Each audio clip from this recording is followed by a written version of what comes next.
महर्षि बड़े धर्मात्मा राजा हुए हमारे भारतवर्ष में, तो थे तो अच्छे, परंतु कुसंग के कारण उनका मन नहीं लगा और व्याधियों में फंस गया। मदिरा पान करते, मांस का भक्षण करते और प्रजा को बहुत परेशान करते। अब देखो, जो उनके मंत्री खंत्री संतरी थे वो भी उनमें घुल मिल गए। अब जब मंत्री राजा की समर्थन में, अगर राजा धर्म के विपरीत कार्य करता है, मंत्री भी वैसे ही चलता रहे, तो उस राज्य का कल्याण होने वाला नहीं है। सचिव वैद्य गुरु तीन अपरे बोले भय आस। वैद्य, डॉक्टर, मंत्री और गुरु अगर शिष्य के हिसाब से काम करेगा तो काम बनने वाला नहीं है। तो किसी मंत्री ने बताया कि हम तो उनको महाराज जी एक बढ़िया सा व्यापार बताते हैं। बोले बताओ। बोले हम तुमको एक व्यापार बताते हैं, मांस देखो रोज खाते हो आप। बोले हाँ। तो मैं तुमको बात बताता हूं कि बकरी नहीं होती अजह, उसका व्यापार करिए। बकरियों को बहुत सारी पालिए और उसके बाद बहुत सारी जब हो जाएंगी तो बिक्री भी होती रहेगी।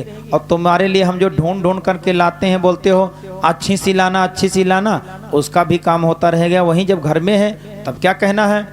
बोले ठीक। अब एक बकरी महाराज ने मंगवाई, तो बोले इसको पहले सेवा के लिए किसी नौकर को रखा जाए, हष्ट पुष्ट रहेगी तभी तो ठीक रहेगा और होगी।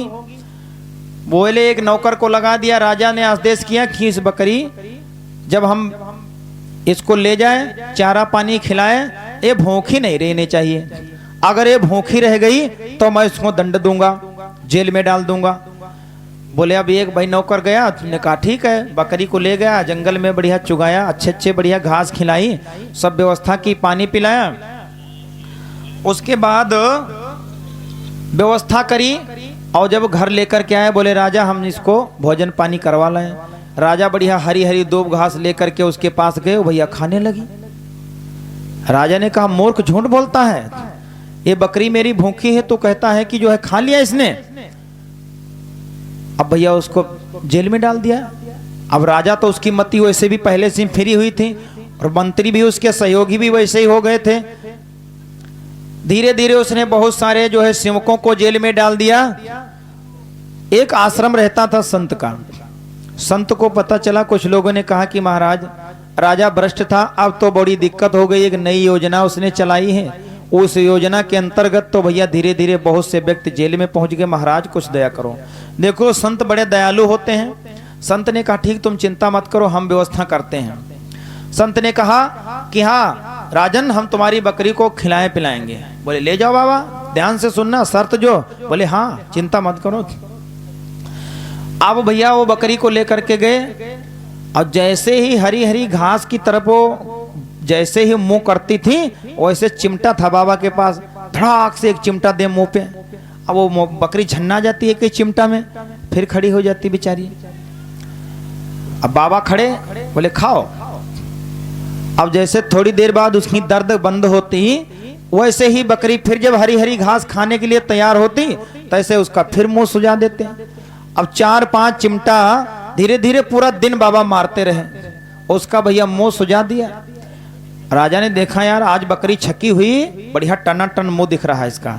बोले खवा के लाए हो? हाँ खवा के ले आयो।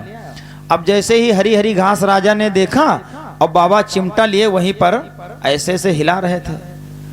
बकरी घास की तरफ देखती, चिमटा की तरफ देखती, घास की तरफ चिमटा की तरफ। बकरी ने सोचा कि अगर हमने घास खाई तो अभी एक चिमटा खाना पड़ेगा, इससे अच्छा है घास मत खाओ।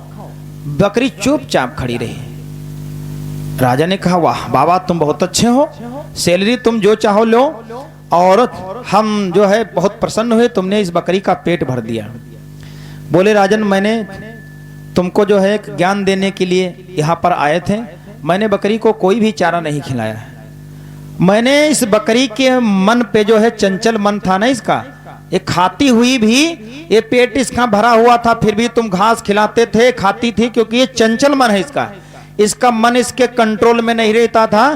तुमने निरपराध सेवकों को जेल में जो डाल दिया, मैंने उसकी उन अपराधों का दंड की क्षमा करने के लिए मैं तुम्हारे पास आया हूं। कि उन जो है सेवकों को क्षमा करो, अपने मन पे कंट्रोल करो, तुम्हारा मन ठीक नहीं, तुम व्यभिचारी हो गए हो। राजा चुपचाप सुनता रहा। कहा भगवान कैसा अपराध हो गया?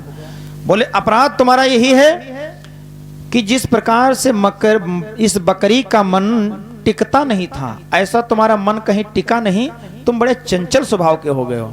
राजा का कर्तव्य जो होता है उस अपने कर्तव्यों को ध्यान करिए, अपने संतरी मंत्री खंतरी के चक्कर में मत पड़िए।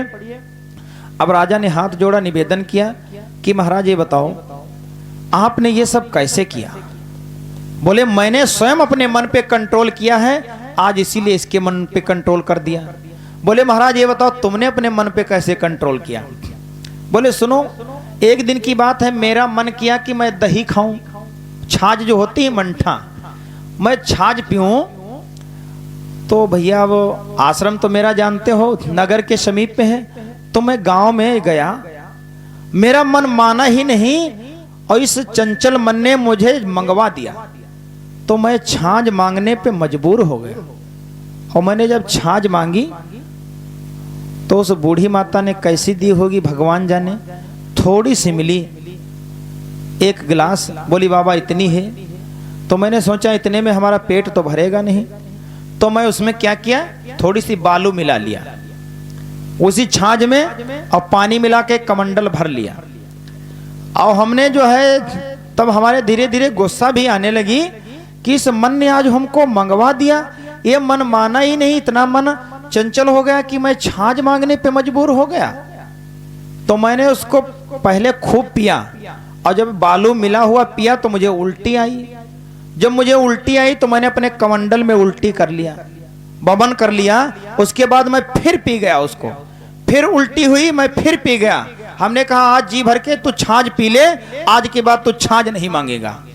मैंने उसी बमन को बार बार पीता रहा, बार बार पीता रहा। फिर मेरा मन इतना खिन्न हो गया, बोला कि बेटा अब हम नहीं छाछ पिएंगे।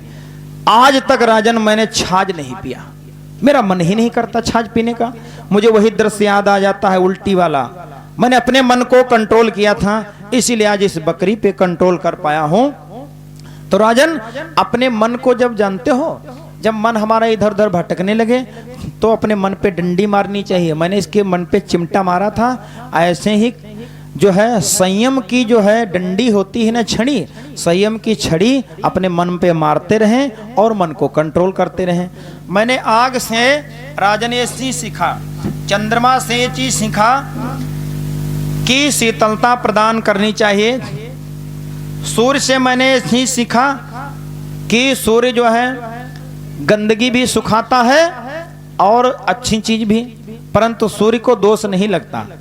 मैंने सूर्य से ये चीज सीखा, हम लोग संक्षेप में सुन रहे हैं, व्याख्याएं बहुत बड़ी हैं।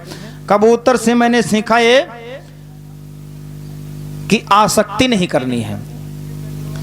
परिवार में आसक्ति, कबूतर जो था, एक बहेलिया आया, जाल बिछाया और उसकी कबूतर की जो मादा थी वो जाल में फंस गई। धीरे धीरे बच्चे भी फंस गए। अब कबूतर जब पेड़ पे बैठा हुआ सोच रहा है कि जब मेरे पत्नी नहीं रही, पुत्र नहीं रहा, ये फंस गया तो मैं जी के क्या करूंगा, और मैं भी फंस गया। राजन वो कबूतर भी फंस गया। इसी प्रकार से हम लोग आसक्तियों और मोह के कारण फंसते रहते हैं। इसलिए मोह बिल्कुल नहीं करना। दत्तात्रेय जी महाराज यदु महाराज से कहते हैं कि मोह नहीं करना। मैंने अजगर को गुरु बना लिया। बोले आप ऐसे पड़े रहते हो, कुछ खाते पीते नहीं? बोले मैंने अजगर को गुरु बना करके ये चीज सीखी। अजगर को गुरु बनाया क्या? अजगर कहीं घूमता नहीं, उसके पास कोई आ गया तो खा गया, निगल गया, नहीं आया तो चुपचाप पड़ा रहता है, मस्त एकदम। दत्तात्रेय कहते हैं मैं पहले नहाता धोता था, बहुत स्वच्छ रहता था, भजन करता था। कुछ लोग आते थे, बाबा हाथ दिखो, महाराज हमारी रेखा बता दो, तो भजन में बहुत व्याधियां उत्पन्न करते थे। उसी दिन से मैंने सोच लिया मुझे अब नहाना ही नहीं। मैंने नहाना बंद कर दिया। तो कोई दो मुट्ठी बालू उलझ के हमारे ऊपर चला जाता है, कहता नंगा नंगा बाबा पड़ा रहता है। कोई हार पहना के चला जाता है तो मैं प्रसन्न नहीं होता, कोई बालू उलझ के चला जाता है तो मैं नाराज नहीं होता, चुपचाप पड़ा रहता। कोई मेवा पकवान दे जाता है तो खा लेता हूँ, नहीं मिलता है तो पड़ा रहता हूँ, लेकिन मैं कहीं नहीं जाता। बोले अजगर को गुरु बना के हमने ये चीज सीखी है। समुद्र को गुरु हमने बनाया कि अपनी मर्यादाओं की सीमा में रहना चाहिए। देखो समुद्र में ज्वार भाटा आते हैं, आप लोग जानते हैं, उसकी लहरें बहुत दूर तक चली जाती हैं, परंतु वो फिर उसी के गर्भ में आ जाती हैं। कहते हैं कि हम प्राणी का ये धर्म होता है कि हम जीवन में किसी भी यौन में जन्म ले करके जन्म जन्मांतर तक फिरते हैं, नाना प्रकार के हम लोग भ्रमण करते हैं, लेकिन अपने लक्ष्य को नहीं भूलना चाहिए।